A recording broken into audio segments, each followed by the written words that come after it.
Shapeshifters, Jaymes Mansfield here bringing you yet another video. Now, by popular request, I am bringing you a glove tutorial. Lots of you have been asking how I do my gloves, so I figured, why not show you today? That's these cute little guys right here that match your costumes. Let me list off some of the things you're going to need for this project. You're going to need first a good pair of scissors, a seam ripper in case you make any mistakes, some stretchy fabric for your gloves, and this one's optional, some decorative fabric for the top, some sewing straight pins, and we're going to make our own pattern today, so we're going to need some sketch paper or any kind of paper you have, be it, a grocery bag or anything like that, a hot glue gun, and some glue sticks. Now for sewing gloves, we're going to use a straight stitch. That's this guy here, number 1. Now, without further ado, let's get started and make some gloves. Okay, so we're going to pretend we're back in elementary school and lay our hand flat on this paper and trace around it with a pen, like we're drawing a turkey, and make sure you have your fingers spaced wide apart. Taking our scissors, we're going to carefully cut those out and be careful cutting around the middle points of the fingers, giving it a little more space in between the fingers. Alright, now to trace the thumb, we're going to put this paper on a fold. Lay your thumb flat against the edge of the fold, and then we're going to trace around that. Lifting up our thumb, we're going to connect that to the fold of the paper, and it's going to look like a bell after you cut it out. Again, giving about a ½ inch of seam allowance. Alright, now we've created a pattern for our gloves. This will work for both hands.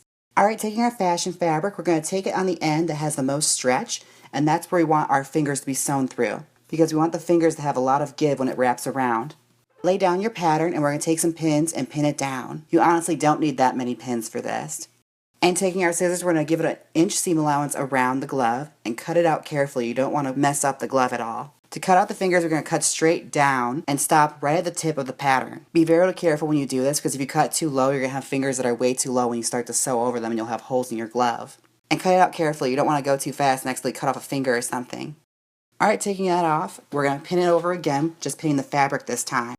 It's going to look a little bigger than usual. Don't worry, we're going to trace around that and fix it. We're going to take our pen, laying our fingers down again like we did with a turkey. We're going to draw closer to our fingers, and this is going to create sort of a guideline to where we're going to sew. And we're going to repeat this process with our thumb pattern, pinning that down and just cutting it out, giving about an inch seam allowance. Repeating the process with our second glove too. Like I said, you can do the same pattern for the same kind of glove because it's not going to matter which hand is which. Now, this isn't the only way to make gloves, but it is the way I do it, and I think it's really easy and simple, and a good way to start.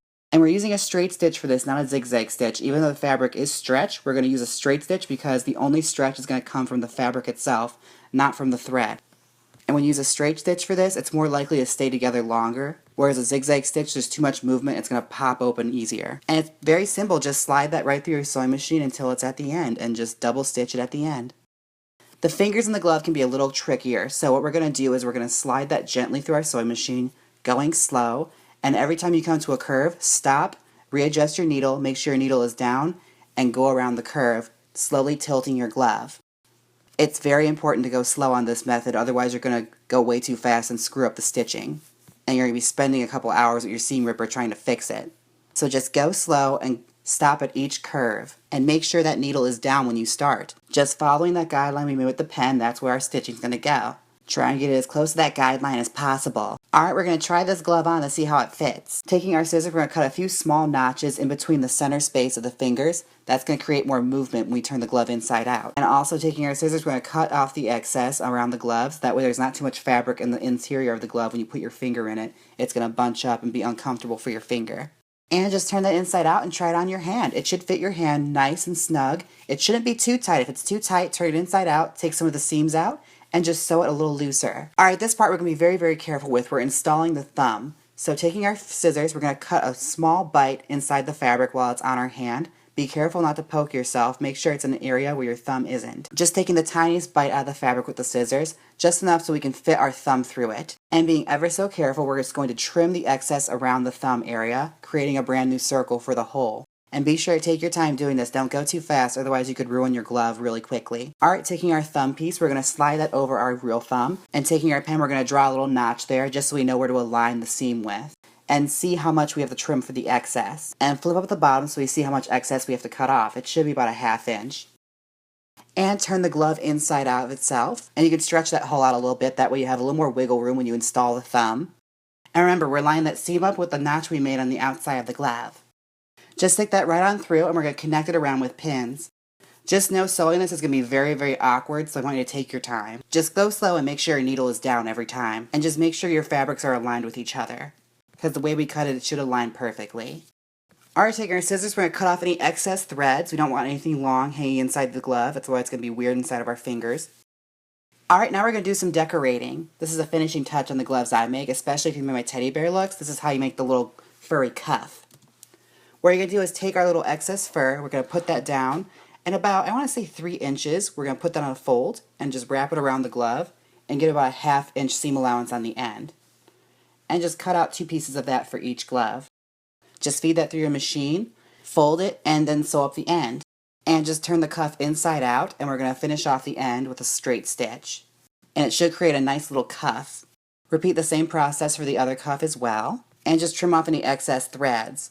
I do this so I don't have to finish off the ends of the glove. I can just add 2 cuffs at the end.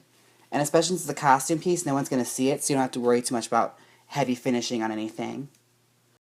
Alright, we're going to lay the cuffs and the gloves down flat. Taking our glue gun, we're going to attach the glove to the cuff.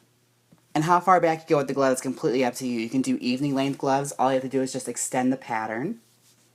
Or do short gloves like I did. It's completely up to you how creative you want to get. Just taking our glue gun, we're going to do a long droplet along the front and back of the glove. And all you have left to do is just try that glove on. Look how pretty that looks. Pretty, pretty gloves that match your costumes. These gloves are great for accessorizing your costumes or cat burglary. And we're done. Here is the final result. They don't quite match this costume, but depending on whatever you're making, they'll match that. This is a great project to do with any scrap fabric you may have laying around. So, what are you waiting for? Get creative and make some gloves. Also, I have some big news for you kittens. I have a shirt available at Hot Topic. Just click the link down below. I'm so excited to have a shirt at Hot Topic, and I can't thank Drag Queen Merch enough for making this dream come true for me. And especially big thank you to you kittens. I can't do any of this without you. Now don't forget to like, comment, and subscribe, and comment down below and let me know what you want to see next. I am listening, kittens. Until next time, bye. Click here and catch up with me. Or learn how to make a mermaid dress. Come on, click it. You know you want to click it. Come on, you can do your homework on the bus. Click it!